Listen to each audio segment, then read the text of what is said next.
नमस्कार दोस्तों, मैं हूं सुबोध और आपका बहुत बहुत स्वागत है आपके अपने चैनल अरुणोदय में।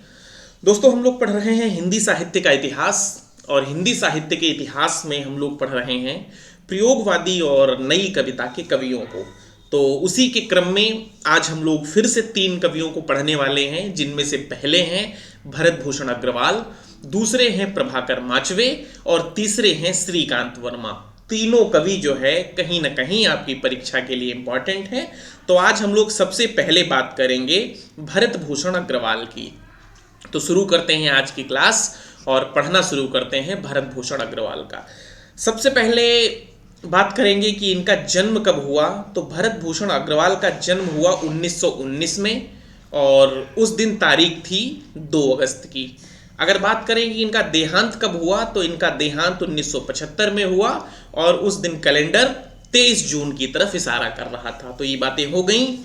जन्म 1919 में, देहांत 1975 में। उसके बाद भरत भूषण अग्रवाल साहित्य अकादमी के उप महासचिव भी रहे और इनको नगरीय जीवन का पहला सजग कवि कहा जाता है। अगर बात करें कि कहने वाला कौन है, तो अरुण कमल ने इनको नगरीय जीवन का पहला सजग कवि कहा। तो इतनी बातें भरत भूषण अग्रवाल के बारे में समझ में आई होंगी। 1919 में जन्म हुआ, 1975 में इनकी देह गुजर गई। साहित्य अकादमी की उप महासचिव भी रहे और इनको नगरीय जीवन का पहला सजग कवि कहा जाता है।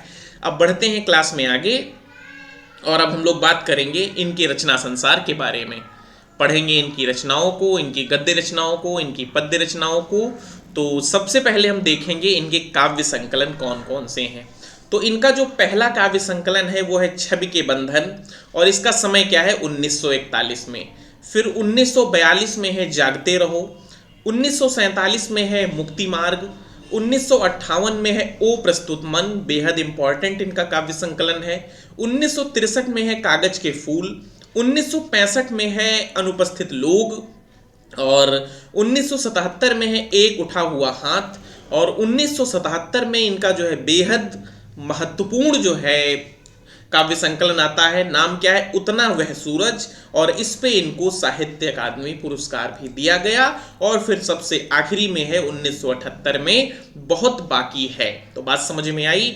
इनमें से आप जो है छवि के बंधन इनका जो है पहला काव्य संकलन है, बिल्कुल याद रख सकते हैं। मुक्ति मार्ग भी इंपॉर्टेंट है, ओ प्रस्तुत मन भी इंपॉर्टेंट है और उतना वह सूरज भी इंपॉर्टेंट है। इन 4 को आप जो है बिल्कुल याद रखिएगा।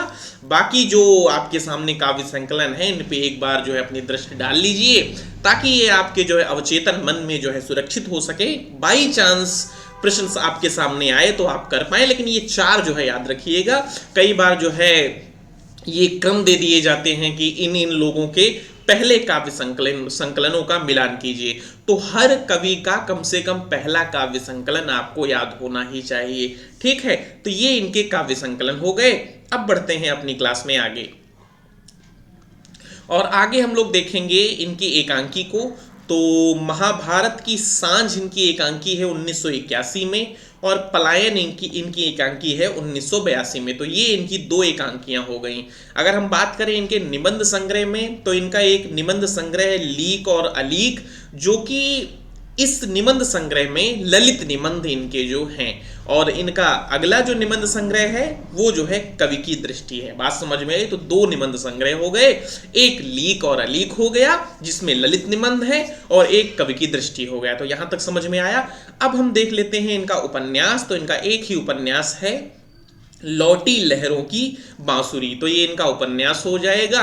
इनका कहानी संकलन कौन सा है, तो आधे आधे जिस्म इनका कहानी संकलन हो जाएगा। और फिर हम लोग बात कर लेते हैं कि ये कौन कौन सी पत्र पत्रिकाओं से जुड़े रहे। तो ये सबसे पहले या फिर कहें अपने विद्यार्थी जीवन से समाज सेवक से जुड़े रहे और ये जो समाज सेवक पत्र था एक मारवाड़ी पत्र था। उसके बाद ये जो है अज्ञेय के संग प्रतीक से भी जुड़े रहे और उसमें इन्होंने काम किया। तो 2 पत्र पत्रिकाओं से ये जुड़े रहे, एक समाज सेवक और प्रतीक से। तो ये बात इनके बारे में समझ में आई। बढ़ते हैं आगे। अब हम बात करेंगे इनके नाटकों की, जो कि इंपॉर्टेंट है। इनका एक नाटक है अग्निलीक और एक है सेतुबंध और फिर अगला है और खाई बढ़ती गई। 3 नाटक हैं, तीनों इंपॉर्टेंट हैं। अग्निलीक भी पूछा जाता है, सेतुबंध भी पूछा जाता है और खाई बढ़ती गई पूछा जाता है। तो इन तीनों को याद रखिएगा।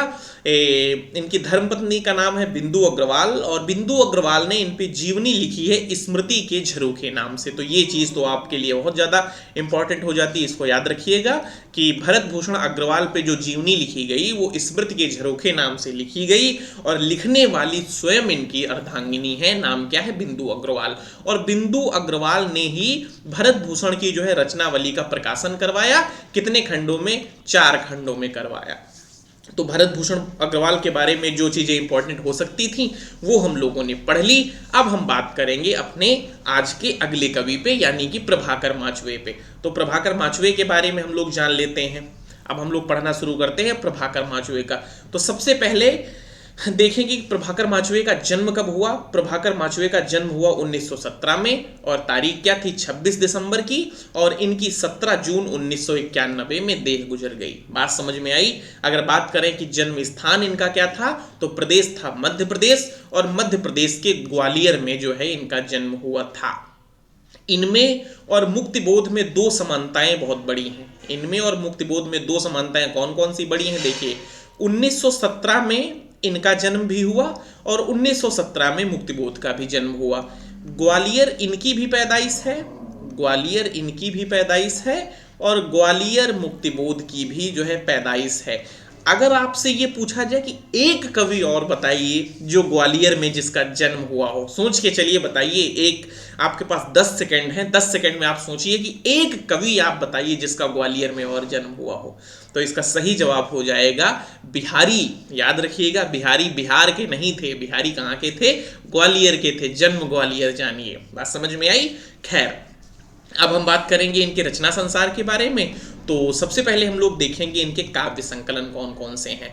तो वही पहली बात, इनका पहला काव्य संकलन है स्वप्नभंग, जो कि 1954 में है। इसको मत भूलिएगा। स्वप्नभंग 1954, स्वप्नभंग 1954, स्वप्नभंग 1954, प्रभाकर माचवे।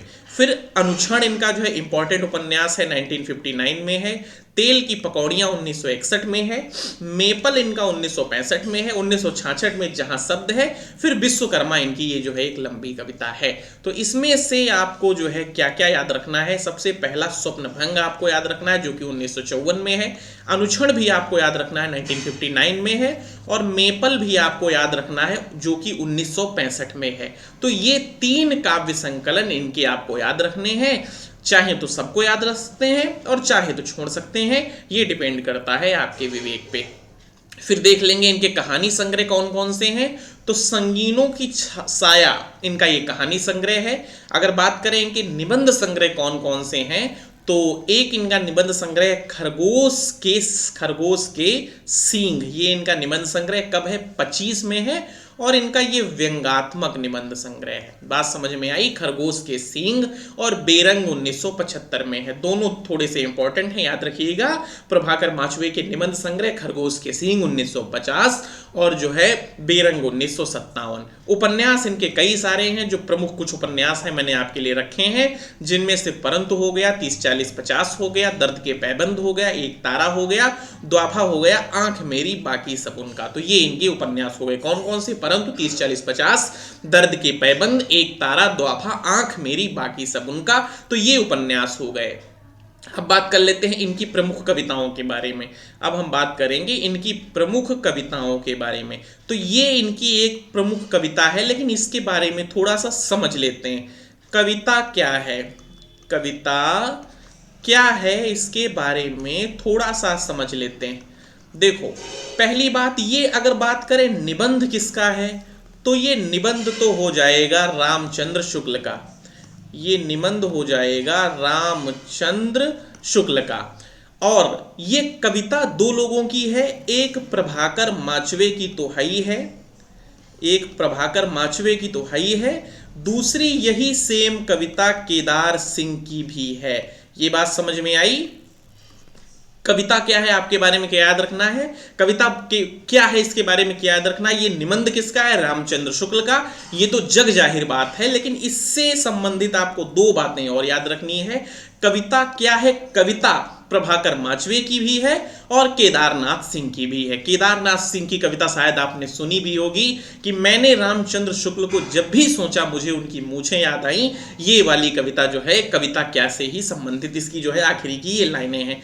तो इनकी प्रमुख कविताओं में कविता क्या है ये लाइन हो जाएगी, अश्वत्थ इनकी लाइन हो जाएगी, अश्वत्थ इनकी कविता हो जाएगी, कापालिक इनकी प्रमुख कविता है, राही से इनकी प्रमुख कविता है और माता की मृत्यु पर इनका जो है शोक गीत है। माता की मृत्यु पे इनका जो है ये क्या है, शोक गीत है। बात समझ में आई? तो ये इनके जो है प्रमुख कविताएं हो गई। उसके बाद हम जो है बढ़ेंगे आज के अंतिम और तीसरे कवि की तरफ जो है श्रीकांत वर्मा, और श्रीकांत वर्मा को पढ़ना शुरू करते हैं। सबसे पहले बात करेंगे कि इनका जन्म 1931 में हुआ और इनका देहांत 1986 में हुआ।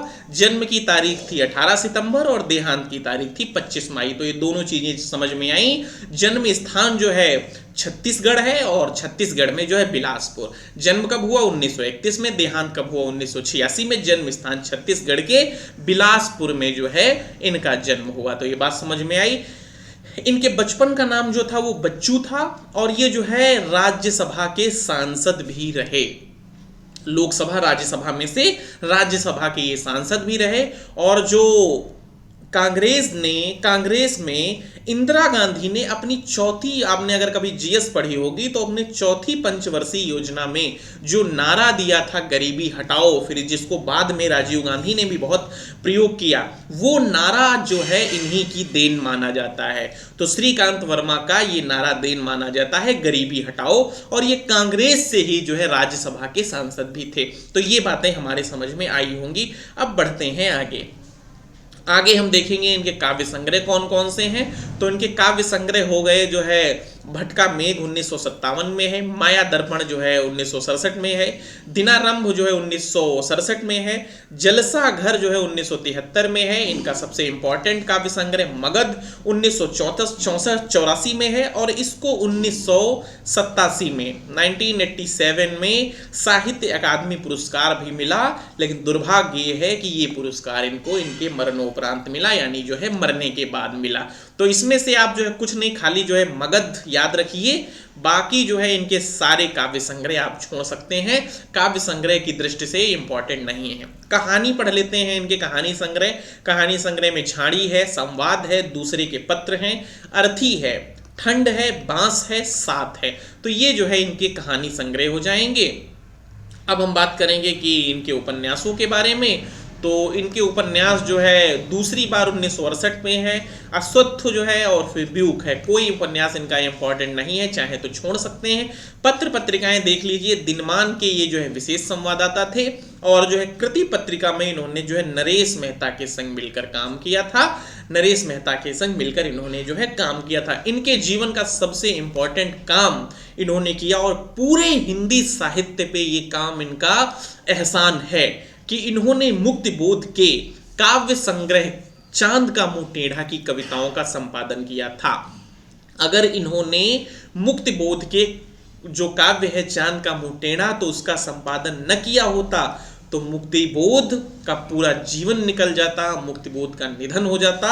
मुक्तिबोध के जीते जी उनकी कोई कविता, कोई काव्य संग्रह जो है प्रकाशित ना होता। ये कितने दुर्भाग्य की बात है हिंदी साहित्य के लिए। ये हमारे वहाँ जो है हमेशा होता आया है, वो चाहे निराला रहे हों या जो है कोई रहा हो। निराला के बारे में आपने जो है एक नागार्जुन की बहुत फेमस कविता पढ़ी होगी कि बाल झबरे दृष्टि पैनी फटी लूंगी नग्न तन, किंतु अंतर दीप्त था आकाश सा उन्मुक्त मन, उसे मर जाने दिया हमने रह गया घुटकर पवन, अब भले ही याद में करते रहो सौ सौ हमन। तो ये तो चीजें हमारे वहाँ होती रही हैं, हमारी सरकारों के द्वारा, हमारे संपादकों के द्वारा। तो ये जो है श्रीकांत वर्मा का मेरे लिए बड़ा जो है एहसान है हिंदी साहित्य पे कि इन्होंने मुक्तिबोध को जीते जी कम से कम एक पुरस्कार इसके रूप में दिया। और जो मुक्तिबोध की प्रमुख कविता है अंधेरे में, वो इसी काव्य संग्रह में है। और शुरू में वो अंधेरे में किस नाम से प्रकाशित हुई थी? आशंका के दीप से प्रकाशित हुई थी। बाद में मुक्तिबोध के आग्रह पे आशंका के दीप को साइड में कर दिया जाता है, कविता का खाली नाम बचता है अंधेरे में। तो ये जो है थी आज की क्लास। उम्मीद करते हैं कि आपको पसंद आई होगी, और अगर पसंद आई है तो मेरे लिए बड़ी खुशी की बात है। धन्यवाद।